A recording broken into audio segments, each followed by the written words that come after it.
चाय की वजह से, कॉफी की वजह से हो रहा है। ओके, तो ये सब इफेक्ट्स हो गया हार्मोन इम्बैलेंस का हमारे शरीर में। मैडम यही कारण है टेस्ट ट्यूब बेबी अभी ज़्यादा चल रहा है। हाँ, वही तो इनफर्टिलिटी ट्रीटमेंट। तो जब इतना इम्बैलेंस रहता है तो क्या क्या सर्कस करके हम टेस्ट ट्यूब बेबी ऐसा करके बच्चे पैदा करते हैं, और वो बच्चे भी नॉर्मल नहीं रहते, हेल्दी नहीं रहते, और फिर साइकिल शुरू हो जाता है। तो मैंने कल बताया था कि सिजेरियन अभी नॉर्मल ट्रेंड हो गया है। जो मैं योगा क्लास गई थी तो मेरे साथ एक औरत आती थी योगा क्लास में, तो उन्होंने बोला मैं तो रोज़ योगा करती थी, 9th मंथ तक मैंने योगा किया। तो मैंने बोला तो आपको तो बहुत इजी रहा होगा, आपका नॉर्मल डिलीवरी हुआ होगा। तो वो औरत बोलती है नहीं, मैंने तो नॉर्मल डिलीवरी का रिस्क ही नहीं लिया, मैंने तो बोल दिया डॉक्टर को सिजेरियन कर दो। तो लोग सोच रहे हैं कि नॉर्मल डिलीवरी रिस्क है, और कौन सा भी ऑपरेशन आप कराने जाएंगे तो डॉक्टर लोग रिस्क कंसेंट साइन कराते हैं आपसे कि अगर कुछ हो गया तो हमारे ऊपर कुछ नहीं है, आपकी चॉइस है ये, आप ऑपरेशन कराएं।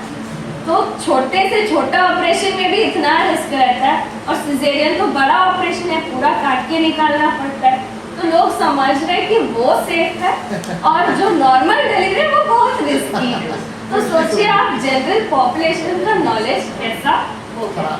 हम तो इजीली बोल देते कि डॉक्टर लोग कर रहे हैं ज़्यादा सिजेरियन, हाँ वो भी चल रहा है, पैसों के लिए सिजेरियन ज़्यादा कर रहे हैं, पर लोगों का ताकत भी ऐसा ही हो गया। नॉर्मल ट्राई करते हैं फिर भी उनको ताकत ही नहीं है बेबी पुश आउट करने के लिए। पुश आउट करने के लिए बेबी को बहुत ताकत लगती है, लंग कैपेसिटी रहना चाहिए, मसल्स में स्ट्रेंथ रहना चाहिए, जो हमारे पास अभी है ही नहीं। पहले से ही हम एक्सरसाइज नहीं करते।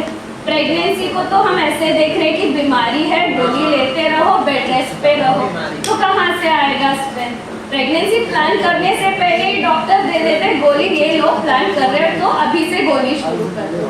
प्रेगनेंसी तो नॉर्मल स्टेट है, उसके लिए गोली की क्या ज़रूरत है, बिल्कुल नहीं लेना चाहिए। एक्चुअली जो भी गोली ले रहे हैं वो भी कम कर देना चाहिए प्रेगनेंसी में, ताकि बेबी पर इफेक्ट ना पड़े। पर अभी तो प्रेगनेंसी में रोज़ गोलियां देते ही रहते हैं, कुछ ना कुछ टेस्टिंग तो इतना कर देते कि टेस्ट रिजल्ट्स के लिए वेट करते करते टेंशन बढ़ जाता है सब। आपको इन जनरल ग्रेविटी सर ने जो बात बोला वो सही है। पहले तो आप आदिवासी लोग के पास जाएंगे और देखेंगे डिलीवरी कैसा होता है, तो आप देखेंगे ऊपर से एक रोप लगा रहेगा, उस रोप को पकड़ के ऐसे स्क्वाट करते हैं, तो ग्रेविटी कौन से दिशा में होती है, डाउनवर्ड्स। तो ग्रेविटी हेल्प करेगा नेचुरल बर्थ के लिए। पर अभी हॉस्पिटल में आप जाके देखेंगे तो क्या करते हैं, ऐसे आप सो जाते हैं। तो ग्रेविटी का एक्शन का तो फायदा ही नहीं हुआ, आपको खुद पुश करना पड़ता है पूरा। तो डॉक्टर के कन्वीनियंस है, आपके लिए इनकन्वीनियंस है। साइंटिफिक क्या है आपको वो आप डिसाइड करना पड़ेगा। हमको लगता है ये साइंटिफिक हो गया, हॉस्पिटल जाके डिलीवरी कराएंगे, पर एक्चुअली वो अगेंस्ट साइंस है, अगेंस्ट ग्रेविटी है। तो ऐसा बहुत कुछ हो रहा है। और जब ऐसे डिलीवरी, मैंने कल बोला था कि नॉर्मल डिलीवरी नहीं होता है, तो फर्स्ट थिंग माइक्रोब का इंडक्शन जो होना चाहिए बच्चे में वो नहीं होता है, और मदर्स मिल्क का प्रोडक्शन जो है वो कम होता है। जब नॉर्मल डिलीवरी होता है तो मिल्क सेक्रीशन का स्टिमुलस आ जाता है और मिल्क प्रोडक्शन स्टार्ट हो जाता है। सिजेरियन होने से क्या होता है, मिल्क प्रोडक्शन भी सप्रेस होते जाता है, और फिर बेबी को मिल्क नहीं है तो फॉर्मूला मिल्क दे दो, फिर से पूरा cycle of hormone imbalance start हो जाता है। तो ऐसा एक विशियस साइकिल में हम पड़ गए हैं कि बच्चों को पैदा होते ही हम इतना आर्टिफिशियल कर रहे हैं, और उनको भी बीमारियों में we are pushing them into disease. उनका गलती नहीं है, पैदा होते ही हम खुद पुश कर रहे हैं इनटू डिसीज। तो और क्या है इसमें,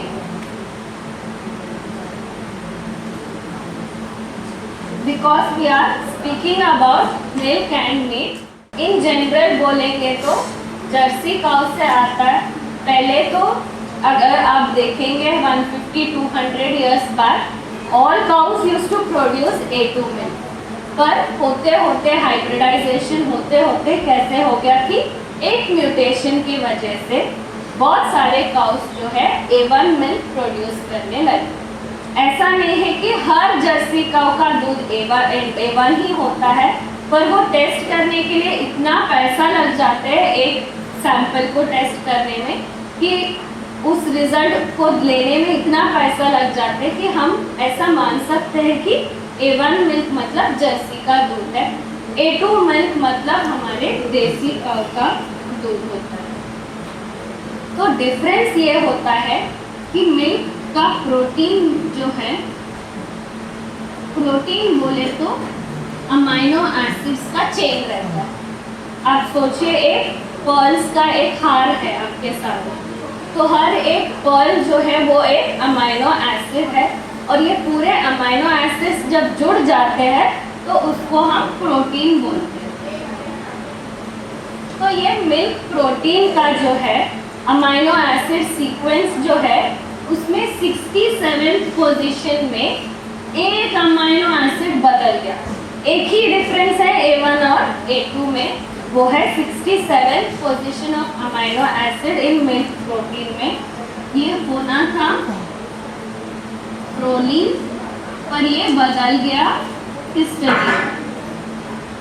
ये अलग अलग अमाइनो एसिड्स के नाम हैं, जिसमें प्रोलीन रहना था A2 मिल्क में प्रोलीन होता था, पर ये पोजीशन में चेंज होके ये हिस्टीडीन आ गया, एक और अमाइनो एसिड। तो ये एक वजह से क्या होता है, जब हम मिल्क को डाइजेस्ट करते हैं, मतलब बड़ा प्रोटीन को ब्रेक डाउन करते हैं बॉडी के अंदर, तो ये जो चेन बन जाता है हिस्टीडीन के साथ, ये बहुत ही टॉक्सिक है। पहले तो सिंपल रिजल्ट्स होते हैं बॉडी के अंदर, जैसे कि मिल्क इंटॉलरेंस बहुत लोगों को होता है, दूध लेते हैं तो गैस्ट्रिक हो जाता है, गैस भर जाता है, पेट में इजी डाइजेशन नहीं होता है, लूज मोशन होता है, वॉमिटिंग होता है, तो उसको मिल्क इंटॉलरेंस कहते हैं, इसके वजह से होता है। पर अगर ये होता है तो अच्छा है, क्योंकि हम समझ जाते हैं कि मिल्क से हमको तकलीफ हो रहा है और हम उसको अवॉइड करते हैं। पर बहुत लोगों को क्या होता है, ये इफेक्ट दिखता नहीं है, पर अंदर जाके ये ब्रेन पे इफेक्ट बोल रहे थे कि बच्चे जो है A1 मिल्क करके बड़ा, हम अगर उनको पालते हैं तो वो हाइपर एक्टिव बन जाते हैं। तो ये भी है कि ADHD और ऑटिज्म जैसे रोगों के लिए ये A1 मिल्क भी एक कारण बताया जाता है। ओके, तो ADHD क्या होता है, attention deficit hyper active disorder, मतलब बच्चे जो है कंसंट्रेट नहीं कर पाते, एक जगह क्लास में बैठे नहीं रह सकते 10 मिनट से ज़्यादा, मतलब ऐसे उठ के चले जाते हैं, उनको उनसे होता ही नहीं।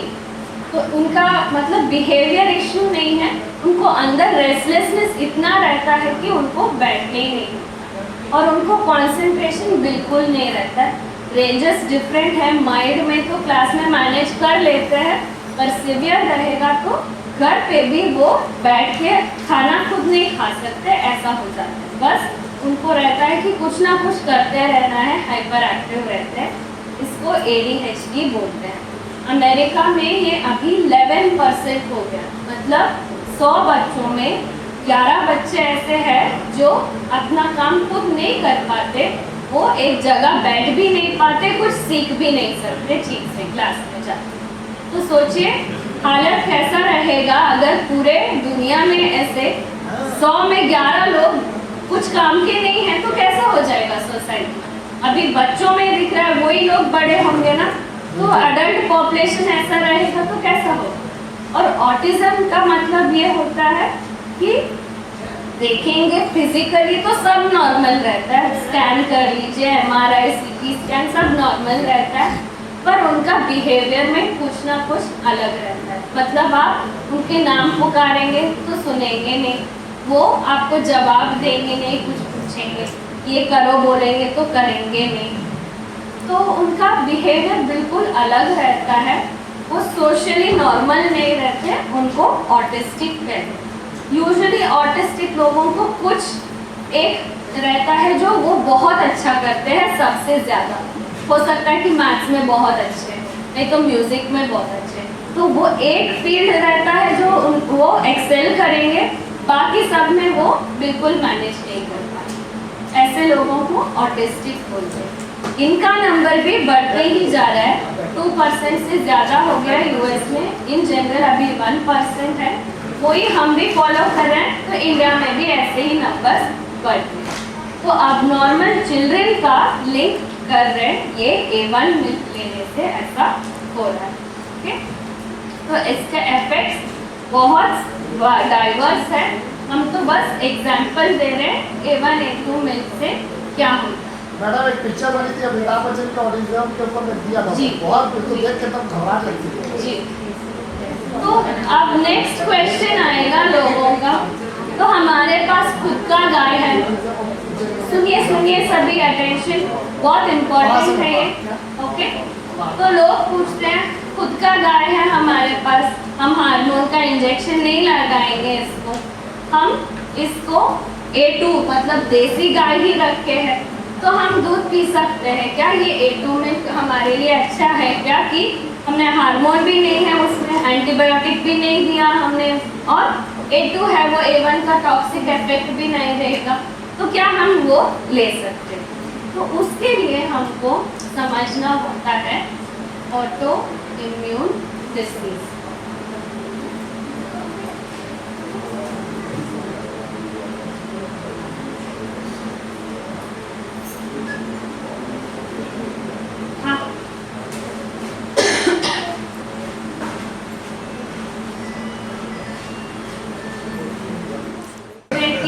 A2 दूध है तो भी हमको क्यों नहीं लेना चाहिए? ओके, तो अभी हमको समझना है ऑटो इम्यून डिसीज क्या होता है। इसके लिए हमको समझना है थोड़ा बहुत इम्यून सिस्टम के बारे में, बॉडी। तो अभी समझिए कि एक बैक्टीरिया है हमारे बॉडी के अंदर आ गया। ओके, तो इसके रेस्पॉन्स में हमारा बॉडी क्या करेगा?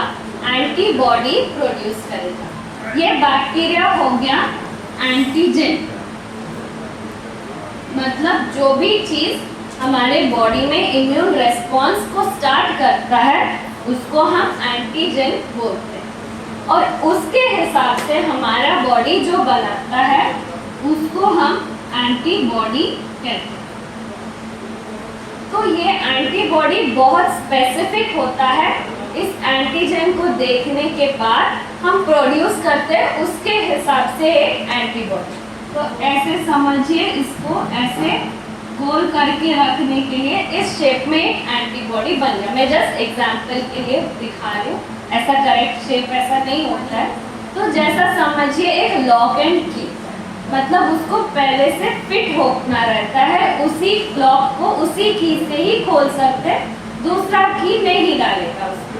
ओके, तो एंटीजन के हिसाब से बॉडी में एंटीबॉडी प्रोड्यूस होता है। जब आपको बैक्टीरिया आएगा, वायरस आएगा, तो आपकी बॉडी को रेस्पॉन्ड करना चाहिए। ये रेगुलर नॉर्मल रेस्पॉन्स।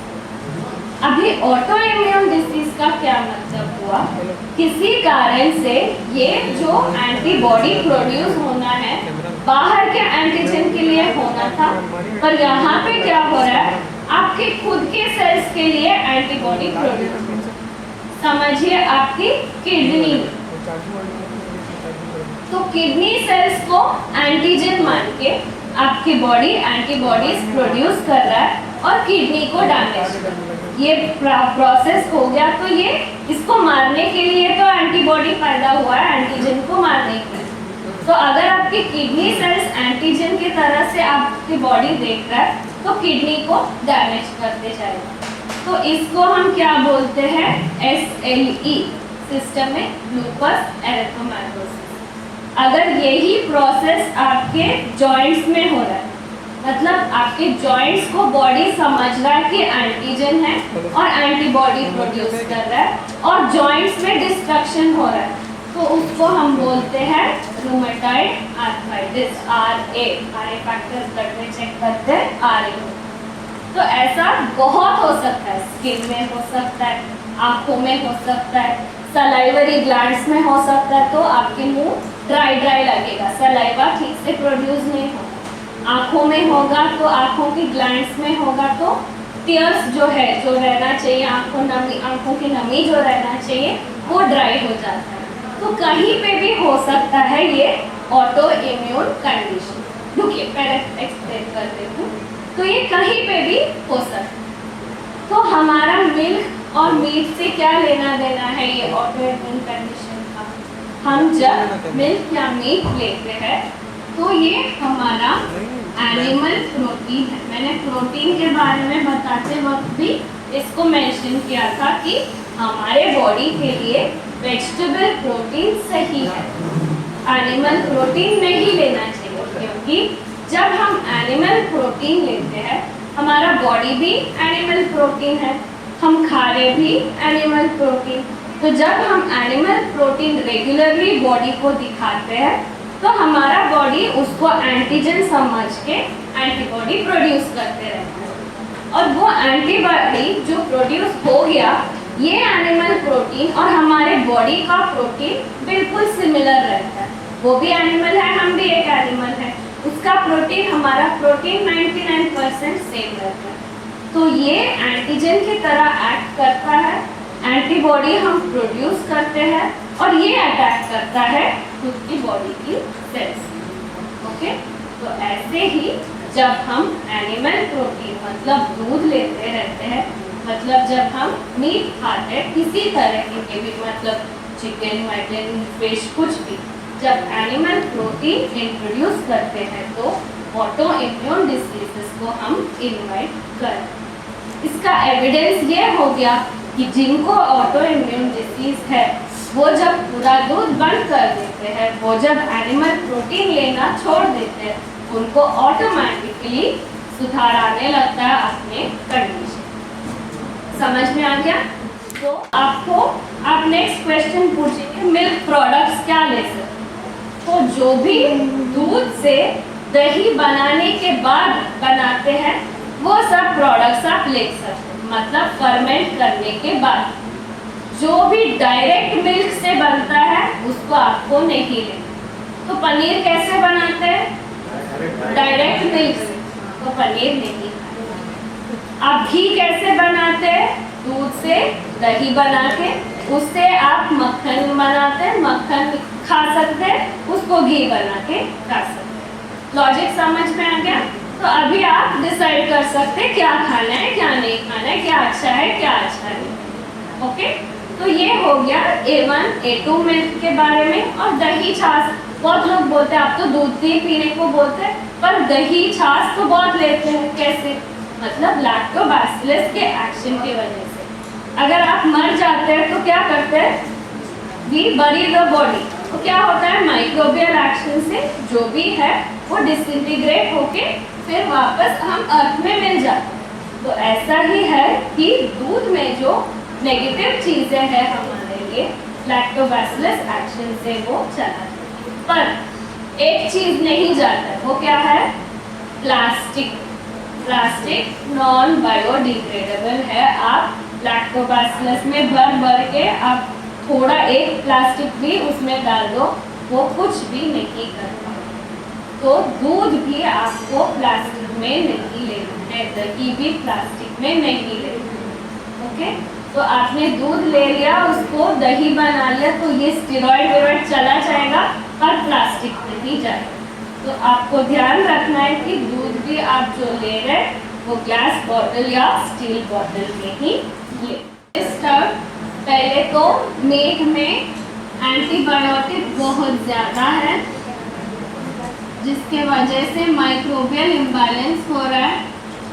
दूसरा तो ये है कि मीट में हमको स्टेरॉइड मिल रहा है, जिससे हार्मोन इम्बैलेंस हो रहा है। तीसरा ये है कि ये एनिमल प्रोटीन है जो हमको ऑटो इम्यून डिसीजेस में बदल रहा है। तो ये ऐसा हम लंबा लिस्ट बना सकते हैं। और आपके जानकारी के लिए बताएंगे कि दूध जो है उसको डाइजेस्ट करने का एंजाइम हमारे बॉडी में 5 साल के बाद बंद हो जाता है। 5 इयर्स के बाद दूध डाइजेशन के लिए जो एंजाइम डाइजेशन एंजाइम चाहिए वो प्रोड्यूस ही नहीं होता है बॉडी के अंदर। तो इसका मतलब क्या हुआ, आप दूध ले रहे तो वो डायरेक्टली आप डाइजेस्ट नहीं कर रहे। कैसे डाइजेस्ट हो रहा है, आपके गट में जो थोड़ा माइक्रोब्स है, लैक्टोबैसिलाई है, उस दूध को दही में बनाते हैं, दही में बदलने के बाद वो डाइजेस्ट हो रहा है। तो डायरेक्टली आप दही छाछ ही लेंगे तो मच बेटर रहेगा, बॉडी पे प्रेशर कम रहेगा। तो मिल्क डाइजेशन के एंजाइम्स ही नहीं। तो इसके बारे में जब हम बताते हैं तो एक और वेरी इम्पोर्टेंट पॉइंट है कि हम इतना सारा एंटीबायोटिक जो दे रहे हैं मीट प्रोडक्शन के लिए, मिल्क प्रोडक्शन के लिए, तो ये एंटीबायोटिक यूसेज से क्या होता है, सोचिए अभी 100 बैक्टीरिया था, हमने एंटीबायोटिक दे दिया एनिमल को, काऊ को, कुछ भी, तो 99 बैक्टीरिया मर गए। एक जो बच गया ना, ये बैक्टीरिया सुपर स्ट्रॉन्ग बैक्टीरिया बन जाता है। ये इसको एंटीबायोटिक रेजिस्टेंट बैक्टीरिया कहते हैं।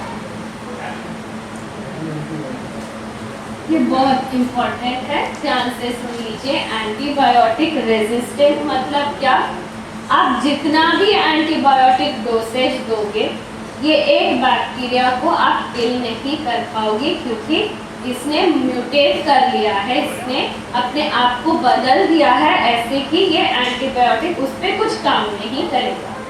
पर ये एक बैक्टीरिया रहेगा तो ठीक है, पर ये 10 मिनट में ये एक बैक्टीरिया फिर से मल्टीप्लाई होकर 1000 बैक्टीरिया बन जाएगा और ये पूरे के पूरे 1000 एंटीबायोटिक रेजिस्टेंट हो जाएंगे।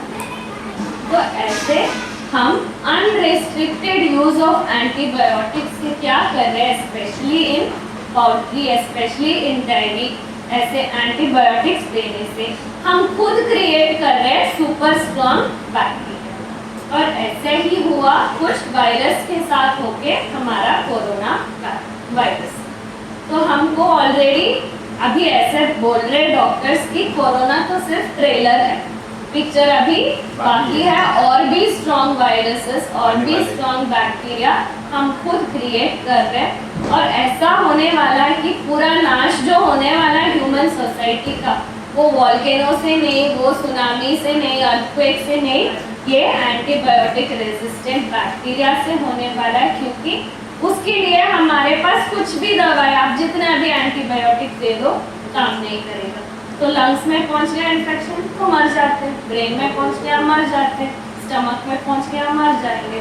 तो ऐसे बैक्टीरिया खुद ऐसे नहीं आ रहे हैं, हम ह्यूमंस ही क्रिएट कर रहे हैं ऐसे एंटीबायोटिक यूज कर। ओके, तो इतना डेंजर एक ही जनरेशन में म्यूटेट हो सकते हैं। तो एक क्षण वो वायरस है, सपोज बर्ड फ्लू का वायरस बर्ड का वायरस है, नेक्स्ट जनरेशन तक वो हो जाएगा ह्यूमन वायरस। तो it is very easy for viruses to adapt, to mutate and to spread from one person to another. Mutation जो है वायरस में इतना फास्ट है, तो आप देख रहे हैं ना, हमारा फर्स्ट जो आया कोविड और अभी का कोविड का जो वायरस है वो बिल्कुल अलग है, क्योंकि वो म्यूटेट होते रहते हैं, अपने आप को बदलते रहते हैं। और हम जितना भी मेडिसिन तैयार करते हैं, मेडिसिन तैयार होने तक वो वायरस ही बदल जाता है। तो ये मेडिसिन, ये वैक्सीन उसके लिए काम नहीं है। तो ऐसा ही हमने वायरस सुपर स्ट्रॉन्ग क्रिएट किया, बैक्टीरिया भी सुपर स्ट्रॉन्ग क्रिएट किया। तो अभी प्रॉब्लम का तो बहुत हो गया, हार्मोन इम्बैलेंस पता चल गया हमको, इतना सारा प्रॉब्लम चल रहा है। तो सॉल्यूशन क्या है, क्या करना चाहिए हमको इसको करेक्ट करने? पहले तो ऑब्वियस ये है, जो बहुत लोग सुनना नहीं चाहते, समझना नहीं चाहते, जो प्रॉब्लम है उसको स्टॉप करना। ऐसा नहीं कि वो आप कंटिन्यू करते रहोगे और सोचोगे कि हम ठीक हो जाएंगे, नहीं हो पाएगा। तो दूध, मीट, मिल्क प्रोडक्ट, पनीर सब बंद करना है पहले। तो नेक्स्ट क्या करना है, ऑलरेडी जो इम्बैलेंस हो गया उसको सही करने के लिए कुछ अलग नहीं करना है, सिंपल हमने अभी तक जो डिस्कस किया है वो ही करना है। पहले तो 1 घंटा वॉकिंग करना है, 1 hour walking is a must to correct any type of hormone imbalance. Second क्या कर रहे हैं, मिलेट्स खाना है। उसमें लिटिल मिलेट जो है हार्मोन इम्बैलेंस के लिए और अच्छा रहता है। तो 3 दिन आप हफ्ते में लिटिल मिलेट खा लीजिए, दूसरे का दिन एक दिन बाकी के मिलेट्स खाएंगे तो हार्मोन इम्बैलेंस करेक्ट हो जाएगा। और तीसरा जो है, आप पूछेंगे कि मिल्क के सब्स्टिट्यूट्स क्या है, मिल्क नहीं लेना है तो उसके बदले में हम क्या ले सकते हैं। तो बहुत सारे प्लांट बेस्ड मिल्क है जो हमारे सेहत के लिए भी अच्छा है और जो हमको तकलीफ भी नहीं है। तो पहला हो गया इसमें कोकोनट मिल्क, नारियल से जो दूध निकलता है वो। तो ये जो है बहुत पास रहता है मदर्स मिल्क से। तो अगर समझिए बेबी को मिल्क नहीं है, first preference mother's milk up to 6 months और कुछ देने की ज़रूरत ही नहीं। और अगर मदर्स मिल्क कम है तो आप कोकोनट मिल्क दे सकते हैं। 6 महीने के बच्चों अंदर के बच्चे को भी दे सकते हैं। नेक्स्ट हो गया रागी और बाजरा। इन दोनों ग्रेन से भी मिल्क निकाल के दे सकते हैं। इसको सोक करना है रागी या बाजरे को 4 घंटे के लिए, बाद में ग्राइंड करना है, कॉटन क्लॉथ में डाल के स्क्वीज करना है तो मिल्क आ जाता है। जो स्क्वीज किया आपने उसको फिर से मिक्सी में डालिए और थोड़ा पानी डालिए, फिर से आप कॉटन क्लॉथ में स्क्वीज कीजिए, फिर से निकालिए। 3-4 बार तक निकाल सकते हैं, एक ही बार नहीं, 3-4 बार तक you will continue to get milk. तो ये जो है आप 8 मंथ्स के बच्चों ज़्यादा जो है उन सबको दे सकते हैं। नेक्स्ट जो है पीनट मिल्क और सेसेमी, तिल का और मूंगफली। तो ये दोनों जो है डाइजेस्ट करने के लिए थोड़ा मुश्किल है, मतलब बच्चों को 2 साल के बाद दे सकते हैं, आफ्टर 2 years +2 बच्चों को ये दे सकते हैं। और ये सभी जब आप ले रहे हैं बहुत गाढ़ा नहीं लेना चाहिए, पतला रहना चाहिए, छाछ के जैसा पतला बना के पीना। तो ये हो गया सब्स्टिट्यूट प्लांट बेस्ड मिल्क का। आप देख सकते हैं इसमें मैंने सोय मिल्क नहीं लिखा है, आलमंड कैशू मिल्क नहीं लिखा है। कारण ये है सोयाबीन जो है हमको जो मिलता है 99% वो जेनेटिकली मॉडिफाइड रहता है, तो हमको वो चीज़ से दूर रहना चाहिए। तो लैब में जाके कि जीन्स के साथ जो इंटरनल मोस्ट बेसिक नेचर है सब्सटेंस का, उसी के साथ हम खेल रहे हैं तो उसका तो कुछ अच्छा बन ही नहीं सकता है। तो जेनेटिकली मॉडिफाइड फूड्स को हमको दूर रखना चाहिए। ऐसे बोलते हैं कि मार्केट में कुछ भी जेनेटिकली मॉडिफाइड अलाउड नहीं है इंडिया में, पर बहुत सारा मिल ही रहा है। ब्रिंजॉल मिल रहा है, पोटैटो मिल रहा है, स्वीट कॉर्न जो आप खाते हैं अमेरिकन स्वीट कॉर्न मॉल में जाके, वो सब जेनेटिकली मॉडिफाइड रहता है, वो उससे आप दूर रहे तो बेटर है। सोयाबीन भी ऐसा ही है, one of the first genetically modified foods was soybean, तो उससे आप दूर ही रहे। और आलमंड और कैशू का तो हमने कल ही बोल दिया कि फ्रूट्स, ड्राई फ्रूट्स जो है केमिकल्स बहुत ज़्यादा है, तो उसमें फ़ायदे से ज़्यादा नुकसान होता है वो टॉक्सिक केमिकल्स से। तो जो हम नेचुरली यहाँ पे अगल बगल में ग्रो करते हैं इजीली, उससे हमको फूड लेना बेहतर रहेगा। तो मूंगफली में तो अभी उसमें भी स्टार्ट हो गया, आपको ऑर्गेनिक मिले तो अच्छा है। ओके, तो इन सब का आप दूध बना के ले सकते हैं। आप इससे कुछ भी बना के खीर में डालना है, बच्चों को ऐसे ही पिलाना है, इसमें आप गुड़ डाल के ले सकते हैं, कुछ भी हो। ओके, और थोड़े और इम्पोर्टेंट, सबको काम शायद ना आए बट होपफुली सोयाबीन तो सोयाबीन ऑयल और सोया के बहुत प्रोडक्ट्स सब खा रहे हैं, सभी सोया ऑल सोयाबीन प्रोडक्ट्स का यही प्रॉब्लम। वेजिटेरियन लोग प्रोटीन के लिए भर के सोयाबीन, ऐसा बिल्कुल नहीं है कि सोयाबीन में ही प्रोटीन मिलता है। पहले मैंने तो बोल दिया कि प्रोटीन हम सब ज़्यादा ही खा रहे हैं ज़रूरत के हिसाब से, तो सोयाबीन खाने की ज़रूरी भी नहीं है। और सोयाबीन अगर आपको नेचुरली मिला, मतलब अनमॉडिफाइड मिला, तो भी वो भी एक दिन है हमारे सभी दालों के जैसा, तो वो उतना खास भी नहीं है। तो वो भी एक अगर नेचुरल है तो ले सकते हैं, पर हमको जो मार्केट में मिलता है वो तो मॉडिफाइड ही है। मैडम सोयाबीन तो इतना खतरनाक है, सुअर का है, सुअर का फूड है और जमीन को खराब कर दे रहा है, तो हमारी सॉइल खराब होने की क्या मतलब? बिल्कुल ओके। हाँ, थोड़े टिप्स जिनको मदर्स मिल्क को बढ़ाना है, मतलब फीडिंग लैक्टेटिंग मदर जो है उसको नेचुरली मिल्क इंक्रीज करने के लिए पहले तो है मेथी भाजी, सुई भाजी, गार्लिक, लौकी।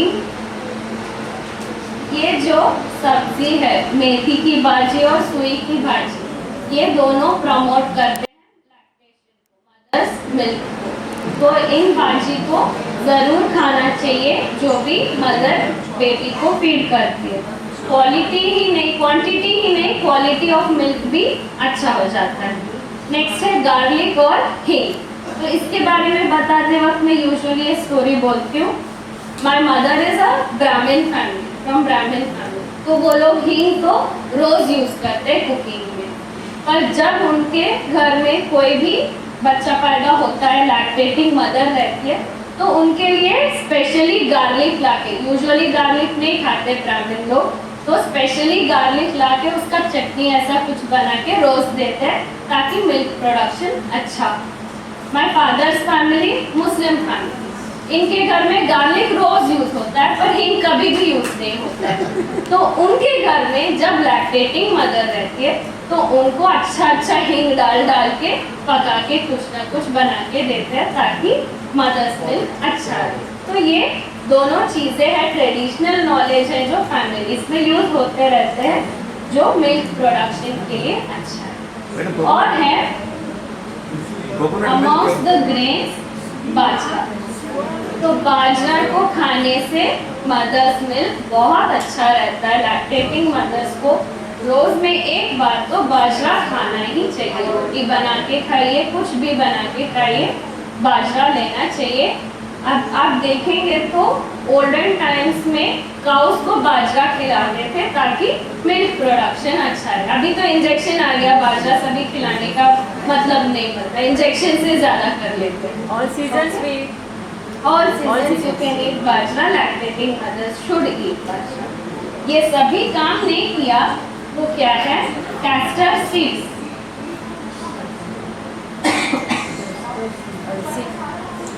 जो कैस्टर ऑयल बनता है तेल लगाने के लिए, उसका सीड जो है, हाँ अरंडी का सीड, पहले तो ब्लैक सीड रहेगा, उसको आप पील कर देंगे तो अंदर वाइट कलर का सीड रहेगा। उस वाइट सीड को 4 से 5 खाना है एक दिन में, हफ्ते में 3 बार ऐसे खाने से अच्छा दूध निकलता है।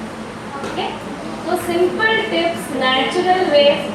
दूध कम होते ही आपको बिल्कुल फॉर्मूला मिल्क पे डिपेंड होने की ज़रूरी नहीं है। पहले तो ट्राई करना है कि मदर्स मिल्क को इम्प्रूव करें, तब तक तो कोकोनट मिल्क दे सकते हैं बेबी को, और जब मदर्स मिल्क अच्छे से आ जाए तो baby first 6 months should be purely on mother's milk, ये बेस्ट रहेगा। फैट सॉल्युबल ज़्यादा रहते हैं वाटर सॉल्युबल से, तो फैट में कॉन्सेंट्रेट होके फिक्स हो जाते हैं ये टॉक्सिन्स। तो अगर आपको ऑर्गेनिक मिला तो ही खाइए। Coconut oil, coconut milk daily ले सकते हैं क्या? डेली में डेली कुछ भी नहीं लेना चाहिए। अच्छा, तो मेरे हिसाब से अगर आप ब्राउन टॉप देखें, एंटी कैंसरस है, स्किन के लिए अच्छा है, जॉइंट्स के लिए अच्छा है, नर्व्स के लिए अच्छा है, सब है, फिर भी उसको आप रोज नहीं खाना है, रोटेशन रखना है, वैरायटी रखना है। ऐसे ही कोकोनट मिल्क भी एक है, हफ्ते में 2-3 बार ले सकते हैं, और 2 दिन मूंगफली का ले लीजिए और रागी का ले लीजिए। किसी भी चीज़ आपको रोज नहीं लेना चाहिए, ओनली एक चीज़ है जो रोज लेना चाहिए, वो है पानी।